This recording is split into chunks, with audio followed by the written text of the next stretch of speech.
ఏ స్థాయిలో ఇది అమలు చేశాము అనంటే, ఈ మేనిఫెస్టో అన్నది రాష్ట్రంలో ఉన్న ప్రతి ఇంట్లో కూడా ఉంది. అంటే అన్నిసార్లు ఈ మేనిఫెస్టో వాళ్ళ ఇళ్ళకు పంపించాం.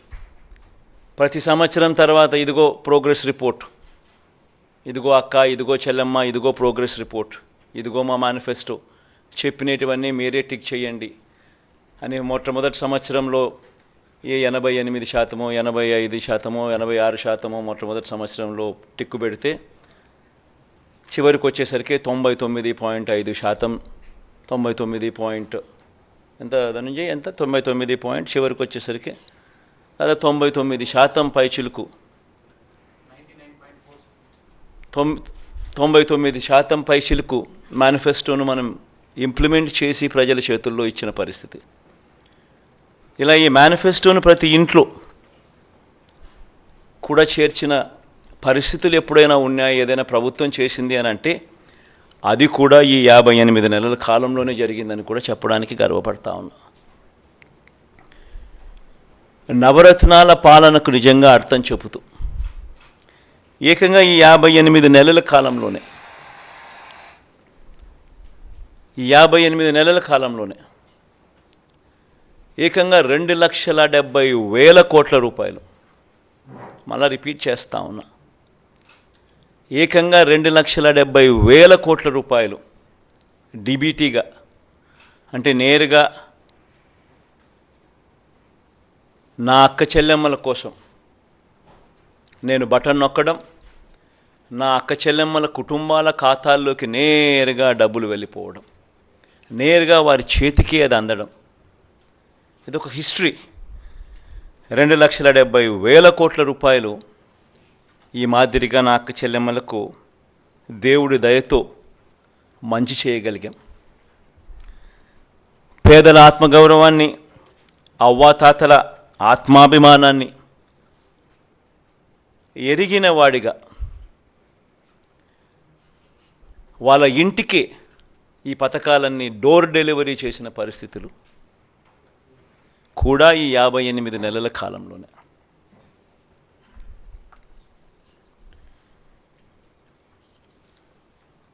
రెండు 2019లో మనం మేనిఫెస్టో రిలీజ్ చేసేటప్పుడు కూడా చాలామంది మన వాళ్ళల్లో కూడా నాతో అన్నారు, సాధ్యమేనా ఇది అని. ఎందుకనంటే 2019లో మనం చెప్పిన ఈ మాటలు, చెప్పిన ఈ హామీలు ఏదైతే ఉన్నాయో, ఆ తర్వాత ఈ 58లో ఏదైతే మనం ఇంప్లిమెంట్ చేశామో, గతంలో ఆంధ్ర రాష్ట్ర హిస్టరీలో ఎప్పుడు జరగల. ఈ మాదిరిగా ఈ స్కీములు రావడం కానీ, ఈ మాదిరిగా ఈ బటన్లు నొక్కడం కానీ, ఈ మాదిరిగా ముందుగానే క్యాలెండర్లో ఏ నెలలో ఏ స్కీమ్ ఇస్తాము అని ముందే చెప్పి ఆ నెలలో ఆ స్కీములు కరెక్ట్గా పోయేట్టుగా చేయడం కానీ, ఇవన్నీ ఎప్పుడు గతంలో ఆంధ్ర రాష్ట్ర చరిత్రలో ఎప్పుడు జరగల. అవన్నీ కూడా ఈ 58 నెలల కాలంలోనే జరిగాయి. 2014లో నాకు బాగా గుర్తుంది, చంద్రబాబు నాయుడు గారు విపరీతమైన మోసపూరిత హామీలు ఇస్తూ ఉన్నారు. ఆయన ఇస్తూ ఉన్నాడు, మనం కూడా ఇవ్వకపోతే ఎలా, మన సంగతులు మనం చూసుకుందాం, ఫస్ట్ అయితే హామీలు ఇచ్చేద్దాం అని కూడా నా శ్రేయోభిలాషులే, నా మంచి కోసమే కూడా సలహాలు కూడా ఇచ్చారు. కానీ ఆ రోజు నేను చేయలే. ఆ రోజు కూడా నేను చేయగలిగినటివి మాత్రమే చెప్పా. చంద్రబాబు నాయుడుతో నేను పోటీ పడలేకపోయా. ఈరోజు నేను గర్వపడతా ఉన్నా. నాకు అధికారం 2014లో రాలేకపోయినప్పటికీ కూడా చరిత్రలో చరిత్రహీనుడిగా మిగిలిపోకుండా చేయగలిగినటివి మాత్రమే చెప్పి, అవి మాత్రమే చెప్పి చేసి చూపించి మళ్ళీ ప్రజల దగ్గరికి ఈరోజు చరిత్రలో ఒక హీరోగా ఈరోజు ప్రజల దగ్గరికి వెళ్తున్నాం. తేడా ఆ ప్రభుత్వానికి ఈ ప్రభుత్వానికి మధ్య తేడా గమనించండి. రాజకీయాలలో ఒక నాయకుడు ప్రజలకు ఏదైనా మాట ఇస్తే ఆ మాట ప్రజలు నమ్ముతారు. నమ్మి ఆ ప్రజలు ఆ రాజకీయ నాయకుడు అవన్నీ చేస్తాడు అన్న ఆశతో ఓటేస్తారు. ఆ ఓటు వేసినప్పుడు ఆ ప్రజలు ఆ నమ్మకం మన మీద పెట్టినప్పుడు మనం చేయాల్సింది ఏమిటి? వారి నమ్మకంతో ఆడుకోవడమా? వారి మనోభావాలతో ఆడుకోవడమా? వారి జీవితాలతో ఆడుకోవడమా? మనం చేయాల్సింది వాళ్ళ ఇంట్లో వాళ్ళ బిడ్డగా చెప్పిన ప్రతి మాట అమలు చేస్తూ వాళ్ళను చెయ్యి పట్టుకుని నడిపించగలగడమే లీడర్షిప్ అంటే.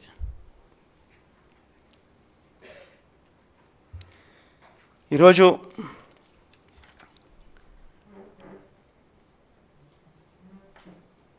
పేదవాళ్ళ పరిస్థితి ఏమిటి, ఎలా ఉన్నారు, ఎలా బ్రతుకుతా ఉన్నారు, ఎలా బ్రతికారు అని నా 3648 కిలోమీటర్లు సాగిన నా పాదయాత్రలో నా కళ్ళారా నేను చూసినప్పుడు వాళ్ళ దగ్గరికి నేను పోయినప్పుడు చూసినప్పుడు పేదవాళ్ళ పరిస్థితి ఏమిటి అని చెప్పి గమనిస్తే పిల్లలను చదివించలేని పరిస్థితి, చదివించాలని ఆరాటం ఉన్న తల్లులకు. ఎందుకంటే మొట్టమొదటగా కడుపు నిండితే తప్పనిచ్చి ఆ తర్వాతనే చదువులు గుర్తుకొస్తాయి. అలాంటి పరిస్థితుల నుంచి ఫీజులు కట్టలేక పిల్లలు చదువులు మానేసిన పరిస్థితి, పిల్లలు తమ తండ్రులు ఆ ఫీజులు కట్టలేని పరిస్థితిని చూసి పిల్లలు ఆత్మహత్యలు చేసుకున్న పరిస్థితి, ఇంజనీరింగ్ చదువుతా ఉన్న పిల్లలు. ఇవన్నీ నా కళ్ళారా చూసా. అవ్వాతాతలకు అన్ని అర్హతలు ఉన్న పెన్షన్ రాని పరిస్థితి, ఇల్లు ఇవ్వని పరిస్థితి, రేషన్ కావాలన్నా మరుగుదొడ్లు కావాలన్నా సబ్సిడీ మీద ఇచ్చే లోన్లు ఇచ్చి అరకొర ఆ ఊర్లో ఇద్దరికో ముగ్గురికో ఇస్తా ఉన్న వాటికి కూడా ప్రతిదానికి లంచం లంచం లంచం, వివక్ష వివక్ష వివక్ష. ఈ మ్యాన్ మేడ్ ప్రాబ్లమ్స్ను, రాజకీయ నాయకులు సృష్టించిన ప్రాబ్లమ్స్ను, రాజకీయ పార్టీలు సృష్టించిన ప్రాబ్లమ్స్కు, ఈ ప్రాబ్లమ్స్తో వ్యవస్థలు ఎలా, ఈ వ్యవస్థల వల్ల ఎలా పేదవాడి బ్రతుకు అతలాకుతలమైందో నా కళ్ళారా చూశా. 2019లో మన పార్టీ అధికారంలోకి వచ్చినప్పటి నుంచి ఈ రోజు వరకు ప్రతి అడుగు కూడా నేను చూసిన ఆ సమస్యలకు సొల్యూషన్ వెతుకుతూ ఆ సొల్యూషన్ను మేనిఫెస్టోలో పెట్టి ఆ సొల్యూషన్ను తీసుకొస్తూ ఈ 58 నెలల పాలన సాగింది. కోవిడ్ లాంటి మహమ్మారి 2 సంవత్సరాలు పూర్తిగా రాష్ట్ర ఆర్థిక పరిస్థితులు అతలాకుతలమైన, రావాల్సిన ఆదాయాలు రాకపోయినా, అనుకోని ఖర్చులు పెరిగిన, ఇవన్నీ జరిగిన సాకులు చూపలేదు. మేనిఫెస్టో ఇంప్లిమెంట్ చేయకుండా ఉండడానికి కారణాలు వెతుక్కోలేదు, సాకులు చూపలేదు. ఎన్ని సమస్యలు వచ్చినా, ఎన్ని సమస్యలు ఉన్నా ఎక్కడా సాకులు చూపకుండా చిరునవ్వుతోనే ప్రజలకు తోడుగా ఉన్నాం, ప్రజలకు అండగా నిలబడ్డాం.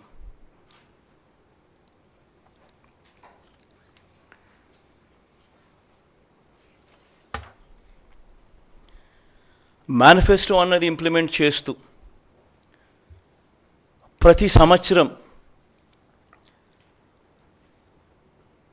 ఆ ఇంప్లిమెంట్ చేసిన మేనిఫెస్టోను ప్రతి సంవత్సరం ప్రజల దగ్గరికి పంపించడం జరిగింది. అడుగులు వేగంగా వేస్తూ జూన్లో మనం ప్రమాణ స్వీకారం చేశాం. ఆగస్టు కల్లా వాలంటీర్ వ్యవస్థను తీసుకొచ్చాం. అక్టోబర్ 2వ తారీఖు కల్లా, గాంధీ జయంతి నాటికల్లా సచివాలయ వ్యవస్థను తీసుకొచ్చేసాం.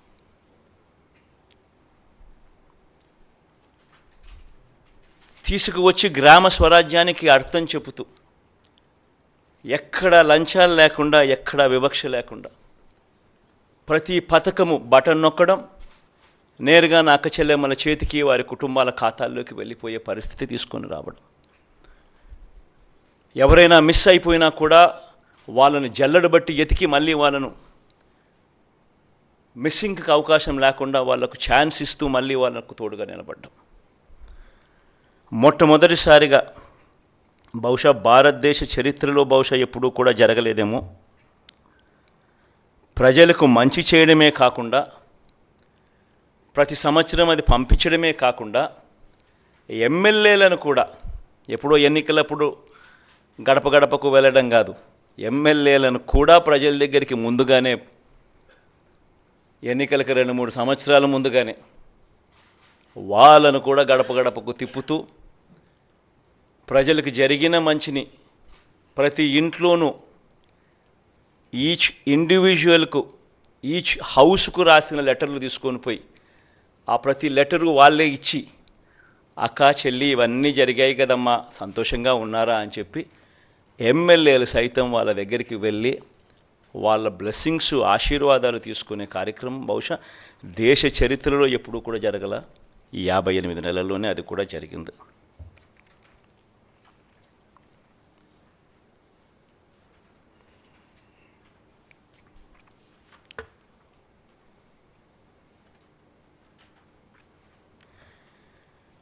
ఎందుకు నేను ఈ మాటలన్నీ కూడా ఎందుకు చెప్తా ఉన్నానంటే, మేనిఫెస్టో అన్నది ఎందుకింత పవిత్ర గంధము, దానికింత శాంక్టిటీ ఎందుకు ఉండాలి అని అంటే కారణం ఏంటనంటే, ఆ మేనిఫెస్టోలో మనం చెప్పిన వాగ్దానాలు, ఆ మేనిఫెస్టోలో మనం చెప్పిన మాటలతో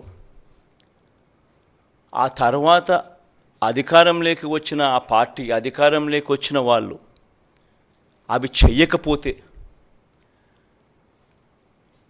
పేదల బ్రతుకులు ఏ రకంగా